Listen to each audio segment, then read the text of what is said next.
جانتا ہوں، مجھے سب پتہ چل چکا ہے۔ اس کے باوجود بھی آپ ان کو ڈھونڈ رہے ہیں اور مجھ سے توقع کر رہے ہیں کہ میں بھی آپ کی مدد کروں۔ ہاں، میں یہی چاہتا ہوں۔ میں دوستی کے ناطے کر رہا ہوں یہ سب، اور تم ایک بیٹا ہونے کی حیثیت سے کرو۔ میں ان کا بیٹا نہیں ہوں، وہ سپاٹ لہجے میں دو ٹوک جواب دے رہا تھا۔ تمہارے یوں کہہ دینے سے حقیقت بدل نہیں جاتی زجا میر، تم ہمیشہ آئکا اور حاکم کے ہی بیٹے رہو گے۔ کاش بدل سکتی حقیقت، میں کب سے اپنے نام کے ساتھ جڑا ان کا حوالہ مٹا چکا ہوتا۔ تمہارے اندر اتنی نفرت کیوں بھر گئی ہے؟ وہ فکر مندی سے بولے۔ اگر آپ کو لوگوں کے کاٹدار جملوں اور چپتی نظروں کا سامنا کرنا پڑتا تو یہ سوال نہ کرتے۔ سمجھ سکتا ہوں تم نے بہت مشکل وقت گزارا ہے، چھوٹی سی عمر میں اپنا گھر بار، اپنی شناخت، والدین اور خوابوں کو کھونا آسان ہرگز نہیں، مگر پھر بھی میں تم سے یہی کہوں گا کہ اس کو معاف کر دو۔ میں یہ نہیں کر سکتا، آئی ایم سوری۔ آپ لوگ اپنا مزید وقت برباد مت کریں اور یہاں سے چلے جائیں، وہ اٹھتے ہوئے بولا۔ تم سے ایسا کتنی بار ہوا ہوگا جب تم نے غلطی کی ہوگی اور اس نے تمہیں معاف کر کے اپنے سینے سے لگا لیا ہوگا۔ داؤد شاہ ابھی بھی اطمینان سے بیٹھے تھے، وہ مڑا اور ان کو دیکھنے لگا۔ بہت بار، مگر میری غلطی قابل معافی ہوتی تھی، اسی لیے وہ مجھے معاف کر دیتی تھی۔ غلط؟ تم کوئی ایسی غلطی بھی کر لیتے جو ناقابل معافی ہوتی، اس پر بھی تمہاری ماں تمہیں معاف کر دیتی، کیونکہ ماں کو ایسا ہی بنایا گیا ہے۔ اولاد کی لاکھوں خطاؤں پر بھی وہ ان کو معاف کر دیتی ہے، اپنے سینے سے لگا لیتی ہے، مگر میں انہیں معاف نہیں کروں گا۔ تو پھر تم اللہ سے بھی معافی کی امید نہ رکھنا۔ وہ حیرت زدہ سا ان کو دیکھنے لگا۔ ہم اتنے گناہ کرتے ہیں، کیوں؟ توبہ کی امید پر ہی کہ اللہ ہمیں معاف کر دے گا۔ ذرا سوچو کہ یہ امید تم سے چھین لی جائے، اللہ معاف نہ کرے، ہر ایک چھوٹی سے چھوٹی غلطی پر تمہاری پکڑ کرے، سزا دے، تو کیا تم اپنی بخشش کروا سکو گے؟ کیا تم اس لائق ہو کہ تم بغیر اس کی رحمت اور معافی کے اپنے گناہ بخشوا سکو؟ وہ لاجواب کھڑا تھا۔ ہم اور تم کسی کو گناہ یا ثواب کا سرٹیفکیٹ جاری کر کے سزا دینے والے کون ہوتے ہیں؟ ہمیں خدا بننے کا حق کس نے دیا ہے؟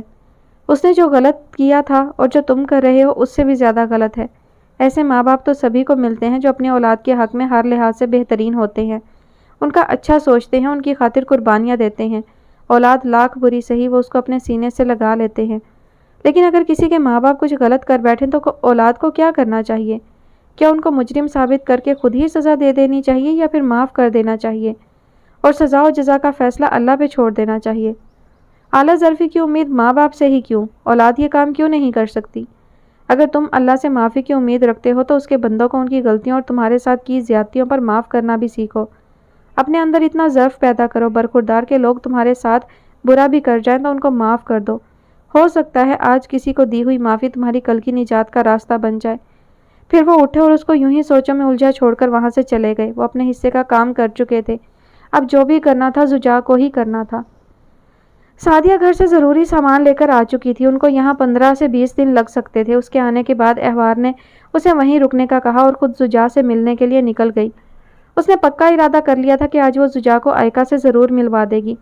جب وہ اسپتال سے نکلی تو ہلکا ہلکا اندھیرا ہو رہا تھا۔ اسے بس سٹاپ تک جانا تھا، رکشے والا 5 منٹ کے سفر کے 200 روپے مانگ رہا تھا اور وہ اتنی فضول خرچی افورڈ نہیں کر سکتی تھی، اس لیے وہ پیدل ہی چلنے لگی۔ اس نے جس راستے کا انتخاب کیا تھا وہ ایک گلی نما سڑک تھی جس کی ایک طرف کھلا بنجر میدان تھا اور دوسری جانب اسپتال کے عملہ کے کوارٹرز تھے۔ یہ راستہ شارٹ کٹ تو تھا مگر عموماً سنسان ہی ہوتا تھا، کبھی کبھار اکا دکا گاڑی یا رکشہ وہاں سے گزر جایا کرتے تھے۔ کچھ دور جا کر اسے محسوس ہوا کہ ایک گاڑی مسلسل اس کا تعقب کر رہی ہے، مگر اس نے اپنا وہم سمجھ کر سر جھٹک دیا۔ مگر تھوڑی اور دور تک چلنے کے بعد اس نے مڑ کر دیکھا تو وہ گاڑی اب بھی اس کے پیچھے تھی۔ وہ سہم کر تیزی سے قدم بڑھانے لگی۔ اس کو یقین ہو گیا تھا کہ وہ اس راستے کا انتخاب کر کے غلطی کر چکی ہے۔ اب وہ جلدی سے جلدی یہاں سے نکل کر مین سڑک پر جانا چاہتی تھی، مگر اس سے پہلے کہ وہ یہاں سے نکل پاتی وہ گاڑی تیز رفتاری سے اس کے برابر آ کر رک گئی اور اس کا دروازہ کھلا۔ وہ بہت خوفزدہ ہو چکی تھی۔ اس نے بھاگنے کی کوشش کی مگر اندر موجود آدمی نے برق رفتاری سے اسے بازو سے پکڑ لیا اور اس کی ناک پر رومال رکھ دیا اور تیزی سے اس کو گاڑی میں گھسیٹ لیا۔ اس وقت سڑک بالکل سنسان تھی اور اس کارروائی کو کوئی بھی نہیں دیکھ پایا تھا۔ گاڑی میں بیٹھنے تک وہ مکمل طور پر اپنے ہوش کھو چکی تھی۔ جلدی سے یوسف صاحب کے فارم ہاؤس پر لے چلو، پچھلی سیٹ پر بیٹھے رشید نے ڈرائیور سے کہا۔ وہ سر ہلاتا تیزی سے گاڑی چلانے لگا۔ بڑا کہہ رہے تھے تم کہ میں نے ساری تحقیقات کر لی ہیں۔ خاک تحقیقات کی تھیں؟ اگر میں نے اپنے آدمی اس کام پر نہ لگائے ہوتے تو وہ لڑکی کبھی میرے ہاتھ نہ آتی۔ شکر ہے کہ میں تمہارے بھروسے نہیں رہا۔ یوسف کمال شہر سے باہر ہونے کی وجہ سے فون پر ہی شہروز کی کلاس لے رہے تھے۔ وہ نہ چاہتے ہوئے بھی ان کو سننے پر مجبور تھا۔ میں نے تو پوری تحقیق کی تھی ڈیڈی، اب وہ اس بات سے آگاہ تھی کہ میں اس کا پیچھا کر رہا ہوں اور اس نے جان بوجھ کر مجھے اپنے غلط ایڈریس تک گائیڈ کیا، تو اس میں میری کیا غلطی ہے؟ تمہیں رونے دھونے اور گلے شکوے کرنے کے سوا کچھ پتہ بھی ہے؟ ایک طرف تم ہو، ایک دنیا گھوم لی، اعلیٰ تعلیم حاصل کر لی، پھر بھی کسی چیز کا ہوش نہیں، اور دوسری طرف وہ ان پڑھ جاہل گاؤں کی لڑکی ہے جو اتنی چالاک ہے کہ اتنے سالوں سے یہیں اسی شہر میں رہ کر میری آنکھوں میں دھول جھونک رہی تھی، اسی سیکٹر میں کام کرتی رہی اور مجھے خبر تک نہیں ہوئی کہ وہی آئیکا کی گمشدگی میں ملوث ہے۔ شہروز اپنا اور نوکرانی کا موازنہ سن کر کلس کر رہ گیا۔ خیر، میری یہاں بہت اہم میٹنگ ہے جسے میں چھوڑنا افورڈ نہیں کر سکتا، مگر پوری کوشش کروں گا کہ 2 دن تک وہاں لازمی پہنچ جاؤں گا۔ تمہارا کام صرف اتنا سا ہے کہ میری غیر موجودگی میں تم فارم ہاؤس چلے جاؤ اور اس لڑکی پر خود نظر رکھو، اس سے کوئی بھی بات کیے بغیر۔ جب میں آؤں گا تو اسے خود پوچھ گچھ کروں گا۔ مگر ڈیڈی، میں کیوں کروں یہ کام؟ آپ کے اتنے آدمی ہیں، آپ کسی سے کہہ کے کروا لیں، وہ اکتاہٹ سے بولا۔ تمہیں یہ کام اس وجہ سے سونپ رہا ہوں کیونکہ میں اس لڑکی کے معاملے میں کسی اور شخص پر بھروسہ نہیں کر سکتا۔ میرا کوئی بھی دشمن اسے میرے خلاف استعمال کر سکتا ہے۔ مجھے یہ سمجھ نہیں آ رہا کہ وہ لڑکی آئیکا آنٹی کی گمشدگی میں ملوث ہے یا کسی دشمن ملک کی ایجنٹ ہے جو آپ اس کو اتنی سیکیورٹی دے رہے ہیں، اس سے اتنا خوف زدہ ہیں۔ پہلے وہ اس معاملے میں دلچسپی نہیں لے رہا تھا، مگر اب اس کا ذہن الجھتا جا رہا تھا۔ یوسف کمال کا اس لڑکی کا پیچھا کروانا، پھر اس کو کڈنیپ کروا لینا اور حد سے زیادہ محتاط رویہ، اس کی چھٹی حس اسے خبردار کر رہی تھی کہ کہیں نہ کہیں ضرور کوئی گڑبڑ ہے۔ تم سے جتنا کہا ہے اتنا کرو، زیادہ سوال جواب مت کرو، سمجھے؟ وہ کرختگی سے بولے۔ کر دوں گا ڈیڈی، اس نے بیزاری سے کہا۔ اور ہاں سنو، وہ لڑکی ہمارے پاس ہے، اس بات کی بھی نہ کسی کو بھی نہیں پڑنی چاہیے۔ اوکے ڈیڈ، مجھے امید ہے میں اس بار تم پہ بھروسہ کر کے غلطی نہیں کر رہا شہروز کمال۔ جی ڈیڈ۔ کال منقطع ہو گئی۔ شہروز کمال کو اس نوکرانی اور یوسف کمال پر شدید طیش آ رہا تھا۔ پہلے مجھ سے اس کا پیچھا کروایا اور اب مجھے اس 2 ٹکے کی نوکرانی کا سیکیورٹی گارڈ بننے پر مجبور کر رہے ہیں۔ پتہ نہیں ڈیڈ مجھ سے کیا چاہتے ہیں، اس نے غصے سے فون بیڈ پر پٹکتے ہوئے کہا۔ مگر اسے یوسف کمال کی بات بہرحال ماننی ہی تھی، اس لیے وہ فوراً سامان پیک کر کے فارم ہاؤس کے لیے نکلنے کی تیاری کرنے لگا۔ سعدیہ فرسٹ فلور پر کوریڈور میں بے چینی سے ادھر ادھر چکر کاٹ رہی تھی۔ آج اس نے احوار کی مدد کرنے کے لیے اپنی ڈیوٹی سے آف لے رکھا تھا۔ آئیکا نیند کی گولیوں کے زیر اثر سو رہی تھی۔ احوار کو گئے 4 گھنٹے سے اوپر وقت ہو چکا تھا، مگر وہ اب تک نہیں لوٹی تھی۔ اب اس کے چہرے پر پریشانی کے واضح آثار دکھائی دے رہے تھے۔ اس کے ذہن میں طرح طرح کے وسوسے آ رہے تھے۔ اب تک تو اسے آ جانا چاہیے تھا، اتنی دیر کیوں کر دی؟ ایک تو یہ لڑکی اپنے پاس فون بھی نہیں رکھتی۔ اب میں کیا کروں؟ کہاں سے پتہ کروں اس کے پیچھے جاؤں؟ مگر یہاں آنٹی کے پاس کون رہے گا؟ پھر اچانک اسے ذہن میں ایک خیال آیا، اس کے ساتھ ٹریننگ لینے والی ایک نرس یہیں جاب کرتی تھی، وہ اس سے فیور لے سکتی تھی۔ وہ فوراً اس فلور پر موجود ریسیپشن ڈیسک پر گئی اور عالیہ کے متعلق معلومات حاصل کی۔ ریسیپشن پر موجود نرس نے بتایا اس کی ڈیوٹی دن کے وقت ہوتی ہے۔ آپ کو کوئی کام تھا عالیہ سے؟ وہ نرس اس کو کب سے پریشانی کے عالم میں یہاں وہاں گھومتے دیکھ رہی تھی، اس لیے پوچھے بنا نہیں رہ سکی۔ جی میری آنٹی یہاں پہ داخل ہیں، مجھے ایک چھوٹا سا کام آ گیا ہے، اگر میں چلی جاؤں گی تو ان کے پاس کوئی اٹینڈنٹ نہیں رہے گا۔ میں سوچ رہی تھی اگر عالیہ ہوتی تو میں اس سے مدد لے لیتی، مگر وہ تو موجود نہیں ہے۔ کہاں ہے آپ کی پیشنٹ؟ جی وہ سامنے کمرہ نمبر 102 میں ہے، اس نے اشارے سے بتایا۔ کتنی دیر لگ جائے گی آپ کو؟ زیادہ سے زیادہ 1 گھنٹہ۔ ٹھیک ہے آپ چلی جائیں، میری ڈیوٹی یہی ہے، میں آپ کی آنٹی کو دیکھ لوں گی۔ اوہ آپ کا بہت بہت شکریہ، میں جلدی واپس آ جاؤں گی۔ سعدیہ نے دل سے اس کا شکریہ ادا کیا۔ وہ جواباً خوش دلی سے مسکرا دی۔ وہ تیزی سے نیچے آئی اور اسپتال کے سامنے سے رکشہ لے کر اس کو زجا کے ہاسٹل کا پتہ دے دیا۔ وہ جلد از جلد احوار کو صحیح سلامت دیکھ کر اپنے دل میں آنے والے ہر خدشے کی تردید کرنا چاہتی تھی۔ وہ کمرے میں بیڈ پہ چت لیٹا چھت کو گھور رہا تھا۔ داؤد شاہ اس کے دل و دماغ میں ایک جنگ چھیڑ کر جا چکے تھے اور ان کے جانے کے بعد سے لے کر اب تک اس کا دماغ ان کی باتوں میں الجھا ہوا تھا۔ سزا اور جزا کا فیصلہ کرنے والے ہم کون ہوتے ہیں؟ اگر اللہ کے ہاں معافی کی امید نہ ہوتی تو کیا میں اس قابل ہوں کہ اس کی رحمت اور معافی کے بغیر اپنی بخشش کروا سکوں؟ ہو سکتا ہے کہ میں اللہ کے لیے ان کو معاف کروں تو اللہ بھی مجھے معاف کر دے۔ کیا میں اتنا اعلیٰ ظرف ہو سکتا ہوں؟ وہ چاہ کر بھی ان سوچوں سے پیچھا نہیں چھڑا پا رہا تھا۔ ایک لمبی فہرست تھی ان دلائل کی جو دل و دماغ نے ایک دوسرے کو دیے تھے، مگر وہ کسی فیصلہ کن نتیجے پر نہیں پہنچ پا رہا تھا۔ وہ یوں ہی سوچوں میں گم لیٹا ہوا تھا جب دروازے پر دستک ہوئی۔ وہ ان سوچوں کو سر سے جھٹکتے ہوئے اٹھا اور دروازہ کھولا۔ سامنے حماد کھڑا تھا۔ بھائی آپ سے ملنے کوئی لڑکی آئی ہے۔ تم جاؤ میں آتا ہوں۔ اس نے وقت دیکھا تو رات کے 9 بج رہے تھے۔ احوار اس وقت کیوں آئی ہے؟ وہ در حقیقت پریشان ہو گیا تھا۔ انہی قدموں پہ خود سے کیا ہر عہد توڑ کر تیزی سے نیچے آ گیا۔ جب وہ ہاسٹل کے دروازے سے باہر نکلا تو سامنے سڑک کے پار کھڑی لڑکی کو دیکھ کر چونک گیا۔ وہ احوار نہیں تھی۔ لگتا ہے حماد کو کوئی غلط فہمی ہوئی ہے، اس نے دل میں کہا، مگر وہ لڑکی اس کی طرف بڑھنے لگی۔ وہ جو مڑنے لگا تھا چونک کر وہیں رک گیا۔ السلام علیکم، آپ زوجہ میر ہیں؟ سعدیہ نے اس کے قریب آ کر رکتے ہوئے کہا۔ جی میں زوجہ میر ہی ہوں، آپ؟ وہ الجھن کا شکار ہو چکا تھا۔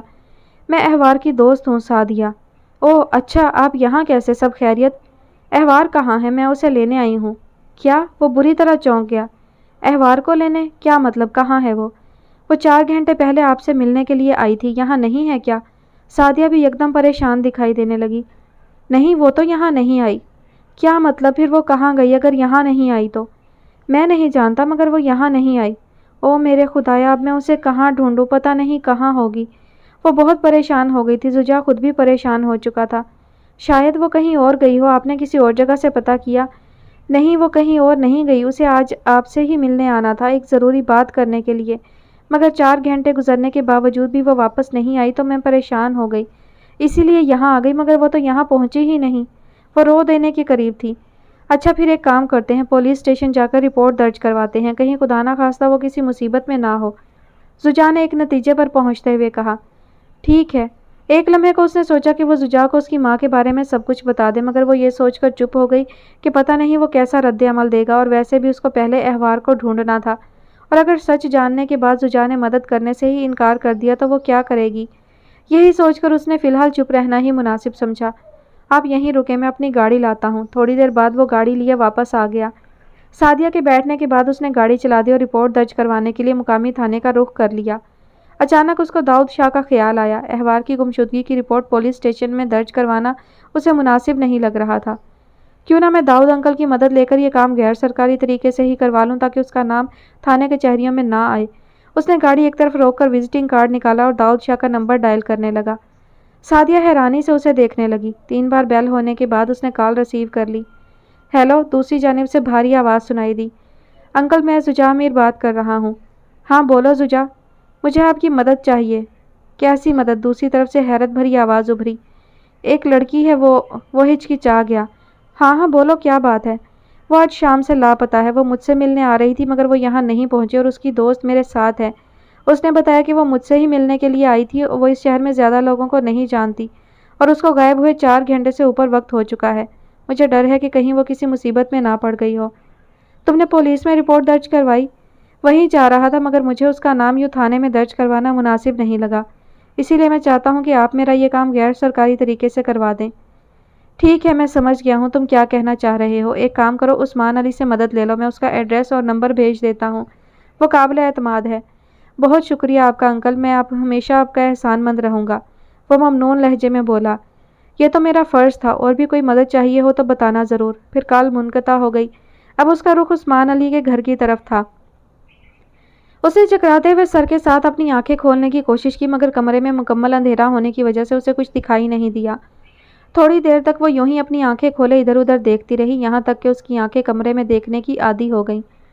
اب اس کو اندر کا منظر کچھ حد تک واضح دکھائی دے رہا تھا۔ وہ ایک بڑا سا کمرہ تھا جس میں جگہ جگہ کاٹ، کباڑ اور ٹوٹا ہوا فرنیچر پڑا ہوا تھا۔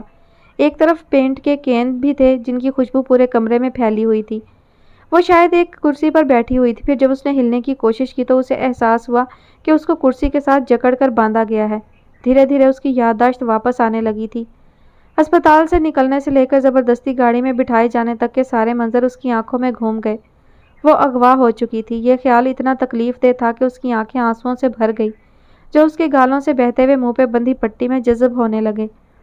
ضرور یہ کام یوسف کمال کا ہی ہوگا، اس نے بے بسی سے سوچا، اور کوئی مجھے اغوا کیوں کرے گا؟ وہ آئیکا کو لے کر اتنی پریشان تھی کہ یوسف کمال اور اس کے آدمی اس کے ذہن سے بالکل نکل چکے تھے۔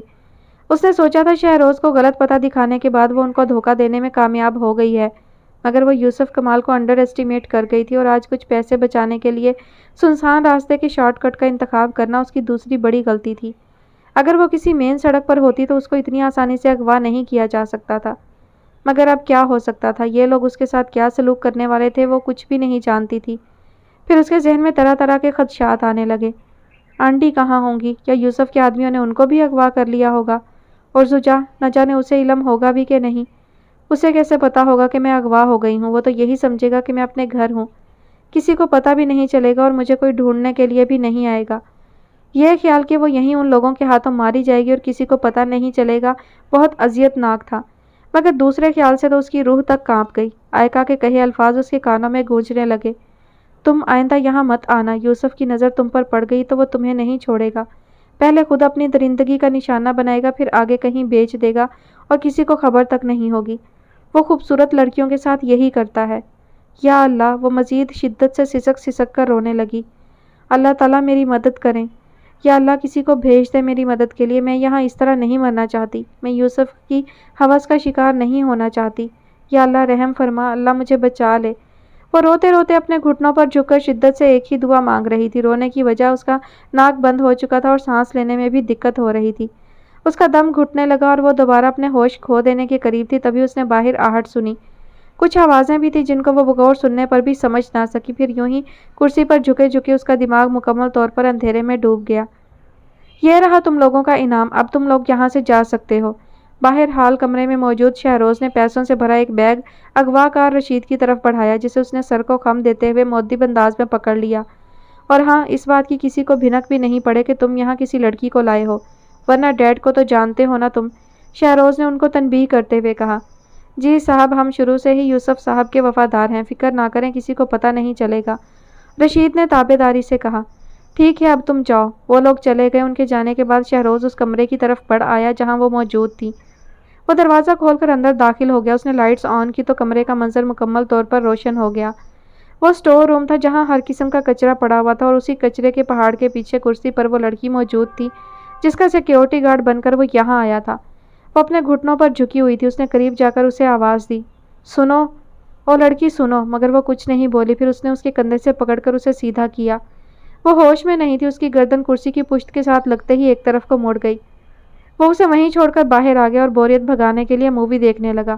وہ جلد از جلد اس سارے جھنجھٹ سے اپنی جان چھڑانا چاہتا تھا، مگر یوسف کمال کے آنے تک وہ یہ ذمہ داری نبھانے پر مجبور تھا۔ آئی ایم سوری آپ کو اتنی رات کو زحمت دی، زوجا نے ڈرائنگ روم میں اس کے سامنے بیٹھتے ہوئے کہا۔ ارے ایسی کوئی بات نہیں، میں جاگ ہی رہا تھا۔ وہ بھی اس کے سامنے بیٹھ چکا تھا۔ سعدیہ زوجا کے قریبی صوفے پر بیٹھی ہوئی تھی۔ کچھ لیں گے آپ لوگ؟ نہیں، کسی چیز کی ضرورت نہیں، بس ہمارا مسئلہ حل کر دیں، زوجا نے فکر مندی سے کہا۔ جی مجھے شاہ صاحب کی کال آئی تھی، وہ بتا رہے تھے کسی لڑکی کی گمشدگی کا معاملہ ہے۔ جی ہاں، وہ آج شام سے غائب ہے۔ کیا آپ مجھے ان کی کوئی تصویر دکھا سکتے ہیں؟ زوجا سعدیہ کو دیکھنے لگا۔ سعدیہ نے فوراً اپنے فون سے احوار کی تصویر نکال کر عثمان علی کی طرف بڑھا دیا۔ وہ تصویر کو کچھ دیر بغور دیکھتا رہا، پھر اس کے چہرے کے تاثرات بدلنے لگے۔ کیا آپ کو یقین ہے کہ یہ وہی لڑکی ہے جس کی آپ کو تلاش ہے؟ وہ فون کی اسکرین کا رخ زوجا کی طرف موڑتے ہوئے بولا۔ وہ احوار ہی تھی، سفید بڑی سی چادر میں لپٹی ہوئی، چہرے پر ازلی سنجیدگی لیے کسی پارک میں کھڑی تھی۔ جی ہاں، یہ وہی لڑکی ہے، زوجا نے تصدیق کی۔ ایک منٹ میں آتا ہوں۔ عثمان علی فون وہیں رکھ کر باہر نکل گیا اور وہ دونوں ناسمجھی سے اس کو دیکھنے لگے۔ تھوڑی دیر بعد وہ ایک فائل لیے واپس آیا اور اسے میز پر رکھ کر کھول دیا۔ اس میں سے کچھ تصاویر نکال کر اس نے زوجا کے سامنے پھیلا دیں۔ وہ ان کو دیکھ کر چونک گیا۔ یہ وہی لڑکی ہے جسے آپ کی والدہ کی گمشدگی کے بعد مختلف جگہوں پر ان کے ساتھ دیکھا گیا۔ یہ سی سی ٹی وی کیمرہ سے حاصل کی گئی تصاویر ہیں۔ مطلب یہ وہی لڑکی ہے جو آپ کی والدہ کے اغوا کے سلسلے میں ہمیں مطلوب تھی۔ کیا آپ اس کو جانتے ہیں؟ اس نے کوئی جواب نہیں دیا۔ وہ لڑکی جب بھی اس کو ملتی تھی چونکا دیتی تھی۔ یہ اس کی جانب سے دیا جانے والا سب سے بڑا شوق تھا۔ احوار نے آنٹی کو اغوا نہیں کیا تھا، سعدیہ نے اسے چپ پا کر مداخلت کی۔ عثمان علی مسکرا اٹھا۔ اس کا نفسیاتی داؤ کامیاب رہا تھا۔ وہ خود بھی جانتا تھا کہ یہ اغوا کا کیس نہیں ہے، مگر اس نے جان بوجھ کر اغوا کا لفظ استعمال کیا تاکہ اگر اس کی دوست کچھ جانتی ہو تو خود بخود اگل دے۔ پھر کیوں لے کر گئی تھی وہ مس آئکا کو یوسف کمال کے گھر سے؟ میں یہ سب نہیں جانتی، مگر احوار کی نیت غلط نہیں تھی۔ وہ تو ایک عرصے سے ان کا علاج کروا رہی ہے، ان کا خیال رکھ رہی ہے۔ پھر وہ زوجا سے بھی ملی تاکہ وہ ان دونوں ماں بیٹے میں صلح کروا سکے۔ وہ آج آپ سے بھی اسی لیے ملنے آ رہی تھی زوجا، تاکہ آپ کو سچ بتا سکے۔ آپ ان کی باتوں پر یقین مت کریں، احوار نے کوئی جرم نہیں کیا، اس نے آپ کی ماں کو اغوا نہیں کیا۔ وہ زوجا کو مسلسل خاموش پا کر وضاحتیں دینے لگی۔ مس آئکا اب کہاں ہیں؟ عثمان علی نے اس کی وضاحت سن کر اگلا سوال کیا۔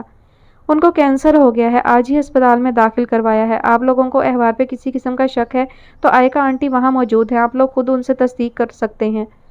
چلیں مسٹر زوجا، چلتے ہیں تاکہ ایک راز سے تو پردہ اٹھے۔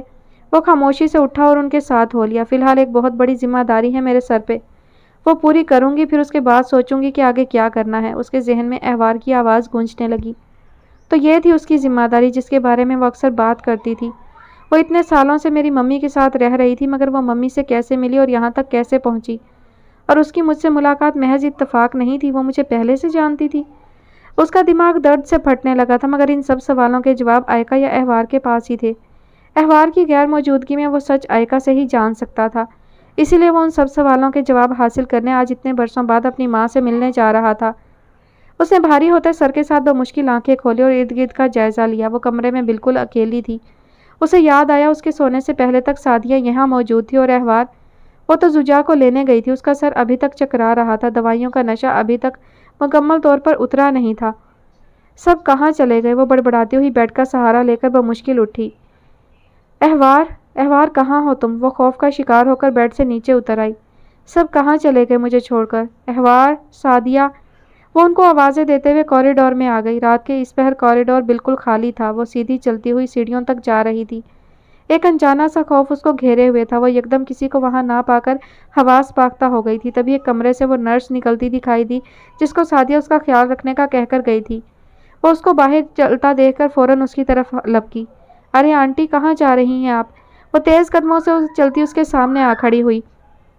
بیٹا، کمرے میں کوئی بھی نہیں ہے، احوار پتہ نہیں کہاں چلی گئی ہے، وہ بوکھلائے ہوئے انداز میں بولی۔ وہ کسی کام سے ہی گئی ہے، مجھے بتا کے ہی گئی تھی، تھوڑی دیر تک آ جائے گی۔ آپ آ جائیں، میں آپ کو کمرے میں چھوڑ دوں، وہ آئکا کا بازو پکڑتے ہوئے بولی۔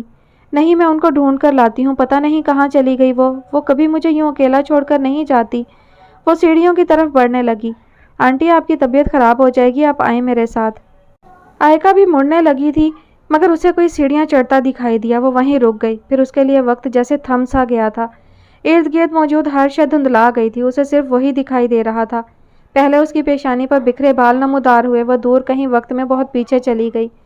جیل نہ لگایا کرو، اس کے پیشانی پر بکھرے بالوں کو یوں ہی رہنے دیا کرو، ایسے میرا بیٹا بالکل ہیرو لگتا ہے۔ ڈریسنگ ٹیبل کے سامنے کھڑے ٹائی سیٹ کرتے حاکم خان اسے زجا کے بالوں کو جیل لگا کے سیٹ کرتا دیکھ کے بولے۔ وہ ہلکا سا ہنس دی۔ پھر جیسے جیسے وہ زینے چڑھتا گیا اس کا چہرہ بھی دکھائی دینے لگا۔ وہ اس کی گھنی پلکوں والی گہری بھوری آنکھیں دکھائی دینے لگی تھیں۔ زجا کے لینس کا رنگ تو میرے جیسا ہے، مگر اس کی پلکیں بالکل تم پہ ہیں، اور تم جانتی ہو مجھے تمہاری گھنی پلکیں بہت اچھی لگتی ہیں۔ حاکم خان لان میں بیٹھے زجا کو گود میں لیے اس کی آنکھوں کو دیکھتے کہہ رہے تھے۔ اب اس کی آنکھیں جھل ملانے لگیں۔ آئکا، تم نے اس کی ناک پہ غور کیا؟ بالکل میرے جیسی ہے، وہ اس کی ناک کو پیار سے دائیں بائیں موڑتے ہوئے کہہ رہے تھے۔ ہاں، جیسے تلوار کی دھار ہو، اتنا باریک ناک بھی اچھا نہیں لگتا حاکم، وہ تنک کر بولی تھی۔ لیکن میرے زجا پر جچتا ہے، وہ زوردار کہکہا لگانے لگے۔ اس نے پلکیں جھپکی تو سارا منظر پہلے کی طرح صاف ہو گیا۔ اب وہ اوپر آ چکا تھا، اس سے چند قدم کی دوری پر کھڑا تھا۔ میرے بیٹے کو دیکھ رہی ہوں، ابھی سے اس کا قد مجھ سے لمبا ہو گیا ہے، یہ میرا فخر ہے، دیکھنا ایک دن یہ اتنا قابل بنے گا کہ ہم دونوں کو اس پر ناز ہوگا۔ وہ زجا کی 16ویں سالگرہ پر خوشی سے سرشار لہجے میں زجا کا کندھا تھپتھپاتے ہوئے کہہ رہے تھے۔ اس کا قابل بیٹا اس کے سامنے کھڑا ہوا تھا۔ وہ نرس سے ہاتھ چھڑا کر دھیرے دھیرے اس کی طرف بڑھنے لگی۔ زجا نے اوپر آتے ہی اس کو دیکھ لیا تھا اور وہ وہیں رک گیا۔ اس نے ایک نظر اپنی ماں کو دیکھا، شکن زدہ لباس، جھریوں سے بھرا چہرہ، آنکھوں کے گرد سیاہ حلقے، بمشکل چل کر اس کی طرف بڑھتی وہ کمزور اور ناتواں عورت کہیں سے بھی اس آئکا حاکم جیسی نہیں لگ رہی تھی جس کے ساتھ اس نے 17 برس گزارے تھے، جو اپنی خوبصورتی اور دلکشی کو برقرار رکھنے کے لیے ہر ممکن کوشش کیا کرتی تھی، جس کی ڈریسنگ سینس اس کے سب دوستوں کی ماؤں میں مقبول تھی۔ مکافات عمل، یہ وہ پہلا لفظ تھا جو اپنی ماں کی حالت دیکھ کر اس کے ذہن میں آیا۔ اب وہ کچھ بھی محسوس نہیں کر رہا تھا، نہ محبت نہ نفرت۔ آئکا اس کے بالکل قریب آ چکی تھی۔ اس نے اپنی ماں کے بے رونق چہرے کو قریب سے دیکھا اور کرب سے آنکھیں بند کر لی۔ آئکا نے اپنے ہاتھ زجا کے چہرے کی طرف بڑھائے اور پھر جھٹک دیے، جانے کے ڈر سے پیچھے کر لیے۔ اس نے آنکھیں کھولی اور اس کے بڑے ہوئے ہاتھ کو دیکھا اور پھر اپنی ماں کو اپنی بازوں کے حلقے میں لے کر اپنے سینے سے لگا لیا۔ اس کے سینے سے لگنے کی دیر تھی، وہ فرتے جذبات میں آ کر شدت سے رونے لگی۔ زجا پیار سے ان کی کمر تھپک کر اس کے سر پر بوسے دے رہا تھا۔ ایسے ماں باپ تو سبھی کو ملتے ہیں جو اپنی اولاد کے حق میں ہر لحاظ سے بہترین ہوتے ہیں، ان کا اچھا سوچتے ہیں، ان کی خاطر قربانیاں دیتے ہیں۔ اولاد لاکھ بری سہی، وہ اس کو اپنے سینے سے لگا لیتے ہیں۔ لیکن اگر کسی کے ماں باپ کچھ غلط کر بیٹھیں تو اولاد کو کیا کرنا چاہیے؟ معاف کر دینا چاہیے، اپنے ساتھ ہوئی ہر زیادتی کو معاف کر دینا چاہیے۔ سزا اور جزا کا فیصلہ اللہ پہ چھوڑ کر معاف کرنا چاہیے۔ اس کے پاس داؤد شاہ کے سوالوں کے جواب آ چکے تھے۔ اس نے آئکا کو چپ کروانے کی کوشش نہیں کی، وہ اسے رونے دے رہا تھا۔ ان آنسوؤں کا بہہ جانا بہت ضروری تھا۔ یہ آنسو اپنے ساتھ ماضی کی ہر تلخی کو بہا لے جا رہے تھے۔ اگر حاکم خان زندہ ہوتے تو یقیناً ان کو اپنے اعلیٰ ظرف شجاع پر فخر ہوتا۔ اس وقت کوریڈور میں سعدیہ، عثمان علی اور نرس موجود تھے جو ساکن کھڑے خاموشی سے اس جذباتی منظر کو دیکھ رہے تھے۔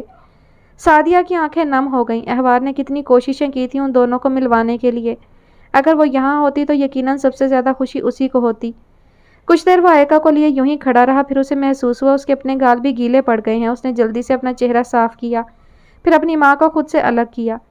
اس کا قمیض اس جگہ سے مکمل تر ہو چکا تھا جہاں آئکہ نے اپنا چہرہ رکھا تھا۔ ممی، آپ کے آنسوؤں کا ذخیرہ ابھی تک ختم نہیں ہوا؟ وہ اپنی قمیض کے تر حصے کو دیکھتے ہوئے بولا۔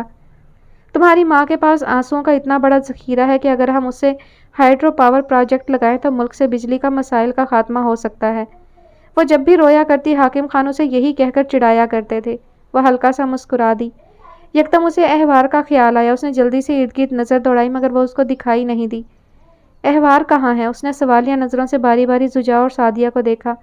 آنٹی، احوار آج شام سے لاپتہ ہے، سعدیہ نے اسے بتایا۔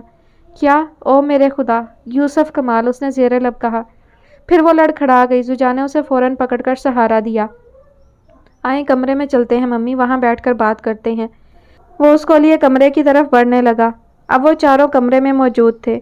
آئکہ بیڈ پر نیم دراز تھی۔ زوجا اس کے قریب بیڈ پر ہی بیٹھا ہوا تھا۔ سامنے رکھے صوفے پر عثمان علی موجود تھا اور سعدیہ آئکہ کے بیڈ کے دوسری طرف رکھی کرسی پر بیٹھی تھی۔ اس سے پہلے کہ ہم آپ کی گمشدگی اور احوار کے اغوا پہ تفصیلاً بات کریں، مجھے ایک سوال کا جواب دے دیں۔ کیا آپ اتنے عرصے سے احوار کے ساتھ اپنی مرضی سے رہ رہی تھیں یا اس نے آپ کو اغوا کیا تھا؟ اس کی طبیعت سنبھلنے کے بعد عثمان علی نے گفتگو کا آغاز کیا۔ میں اس کے ساتھ اپنی مرضی سے تھی۔ اس نے مجھے اغوا نہیں کیا بلکہ اس نے تو یوسف کمال سے میری جان بچائی تھی۔ یہ سن کر زوجا نے اپنی رکی ہوئی سانس خارج کی۔ احوار نے کچھ غلط نہیں کیا تھا، اس احساس نے اس کے اندر سکون بھر دیا تھا۔